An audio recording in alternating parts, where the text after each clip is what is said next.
love this little girl.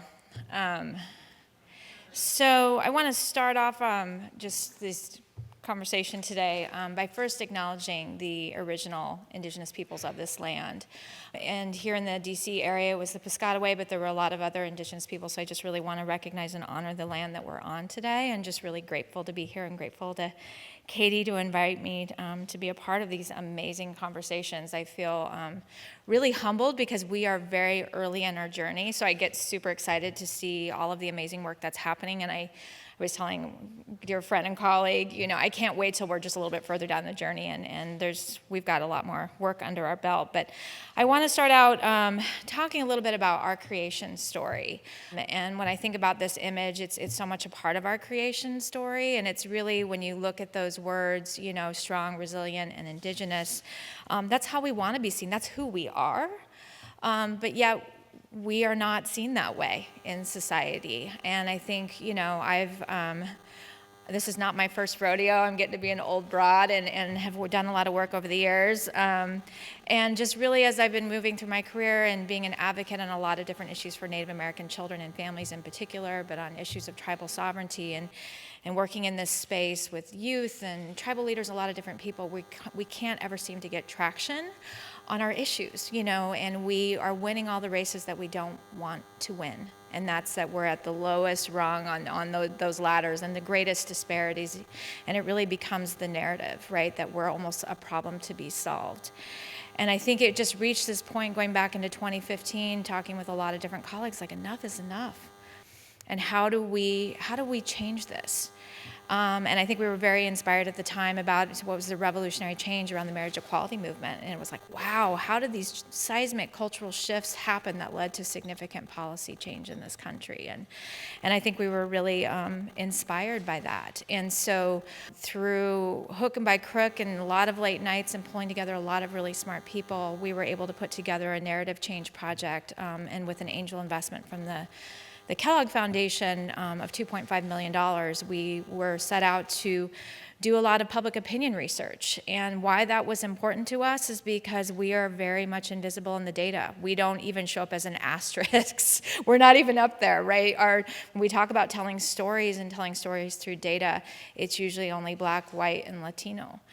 We're not even in there. So we knew data was an important starting point for us to really map what are the dominant narratives in this country about Native peoples? Where do they come from? How do people think about us in order to kind of move a strategy forward so that people can see us as we are? And for Illuminative, I'll tell you that really quick before I transition. When you look at that logo, it really is rooted in my Pawnee culture, in my Pawnee ways. In which back in the day, our people lived in these vast earth lodges, and like 40 or 50 people from your extended family would live in there, and there would be a smoke hole at the top, right? And so the smoke could leave, but the sunshine would come in. And there was a young woman that would hold up a tanned hide that was very clean and white, and she would kind of wrap it over circular, sticks, and she would hold it into that light. And the sunlight would radiate out and create this powerful beam of light that would shine throughout the lodge. And she would turn it different ways at different times to really empower people to do their work and to really cut through that darkness. And I think that's really what Illuminative is. It's really about how do we amplify who we are as Native peoples today.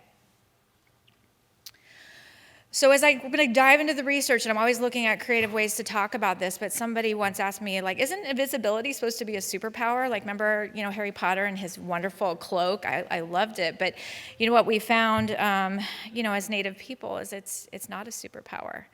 And I'm really moved by this image. It's actually a piece by an artist named Chinupa Luger, who did this incredible project on missing and murdered Indigenous women, which is an epidemic in this country.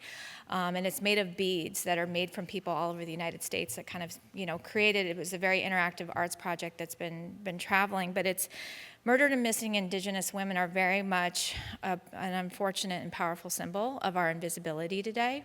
4 out of 5 Native women face violence, and 90% of those perpetrators, or perpetrators are non-Natives, right? And we deal with this, but it's also learning through the fact and the journey that the majority of law enforcement agencies in this country aren't even set up to collect data on Native American women, and so they have no way of counting. This leads into really understanding, the issues that we face as we dove into the research and we really began to look at things, is that what we found is that invisibility is the modern form of bias. And I appreciated something one of the speakers this morning said is, maybe I don't even call it bias, it's racism. And when we look at the fact that almost 90% of the schools in this country don't teach about Native peoples past 1900.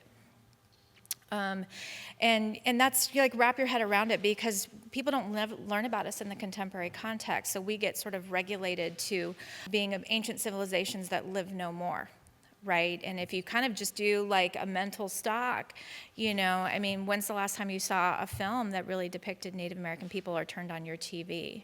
And then when we partnered with, USC, we really began to look at representation and look at that, our representation all across all forms of media is less than 0.4%.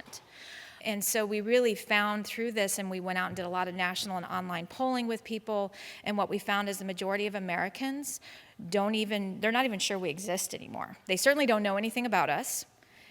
They're not sure if we exist. We must be a dwindling population because they don't see or hear, they don't see us, they don't hear us. They're not even sure we're human. And we just had our researchers come to us this weekend and present new data. And 68% of Americans, when asked, only 68% said that they would fully attribute us with human qualities. And you try to wrap your head around that. And we're not the only population, because I think the research that our folks did on invisibility, I think it can really translate to other populations and communities. But to understand that invisibility and to not show up isn't just a question of diversity of inclusion. It's not just a political correctness point. It's really what the mind science shows, that it actually fuels bias. For real. It fuels bias, and that can really translate in a lot of different ways. And what's unfortunate is that when we don't exist in the minds of Americans, what is out there, this is what fills their heads, right? So this is how they see us. We're, cartoonish, we're over-sexualized, right? When you look at what's racist sports mascots, and you look at the fact that red face does not bother people in this country. We're doing research right now, and you can put it side by side, red face, black face, and people are automatically getting trained in hallelujah that black face is wrong. You put red face up and they're like, nothing's wrong with it. But I think because in people's minds we're invisible, we're not fully human, we're not there. And so this really what we found is that the invisibility creates this powerful bias in this country towards Native peoples. And then with this sort of vacuum that gets created and gets filled by this crap, it really creates this toxicity that is very hard for us to cut through. And we were able to interview members of Congress and the judiciary and down the line and really be able to show the evidence of how that bias and that racism manifests itself in policies and the ways that not only we're treated in the society, but the way that it impacts our children. And so the three primary systems that really perpetuate this is K through 12 education, as I mentioned before. It's popular culture, right? We saw less than 0.4 representation, but also in the media. And usually if it's going to be the stories that get picked up, it's these sort of sensationalized stories about the corrupt Indian gaming casinos or the poverty porn. People like to go out to Pine Ridge and show, that the depth of the challenges out there, and that seems to be the only story. But what we found is that it really perpetuates and it institutionalizes the racism. But what's exciting, like I could go on and on about the data, right? And it's heavy. But what was really exciting as we went through and did the next round of polling is that we found when we just began to let people know that we are still here, that we exist, and began to introduce some basic, accurate facts around history, we connected with them on just a standpoint of values and reminded them that we're still here, that they really leaned in and almost voiced a frustration and anger that they hadn't learned about us. And looking at that, this is what they said, is that 78% they want to learn more. They actually want to learn more because they're not getting it in school, they're not getting it on TV and media, they're not seeing us, and they do want to hear from us. There's strong support for increased representation in Hollywood. There's over 70, almost 80% support to change K through 12 curriculum, but we just need to let people know that we are still here. And so what's exciting about all this data and why we're new in our journey is that it really has showed us a roadmap forward. We just published last summer, and so Illuminative is really now kind of looking at how we're going to harness that and move forward. And so in looking at this, it's really, our message is clear. And the thing that we will be saying over and over is we are still here. We are contemporary Native peoples. We are still here because one of the things I forgot to mention earlier is that when you Google Native American, more than 90% of the images that come up are before 1900. And so really to be able to penetrate that and to flip the script here and really let people know that we are still here as contemporary Native peoples, that we have modern jobs, right? We're complex too. We're not perfect either, but we have a lot of knowledge and vibrancy and stories to tell. And so a big part of changing that narrative is just really showing people who we are today. And these are I feel like some of the most revolutionary things that we can do is show smiling Indians. We're not the I'm pretty stoic. Actually, I've been told that a couple of times, but we call it my resting Pawnee face. I can't help it. But it's so revolutionary to show these images of smiling Native Americans or, this young man in a business suit. Actually, Nestle just put out a commercial with a young Native American businessman who works on Wall Street eating a chocolate bar. I mean, that's, but to be seen in that context, that's huge. To see our families and who we are and that we're not just the stereotypes of, these spiritual beings that talk to the stars and do mystical things, but yet we're drunk and horrible and all these other things. I mean, we're really complex folks. And so really to end it, as we pivot into this moment, we're partnering with artists and a lot of different organizations to really look at how we are going to interrupt and disrupt the invisibility and the toxic narratives, how we're going to amplify that, in images and storytelling is the way forward to where we really want to shift power and make big change. So thank you.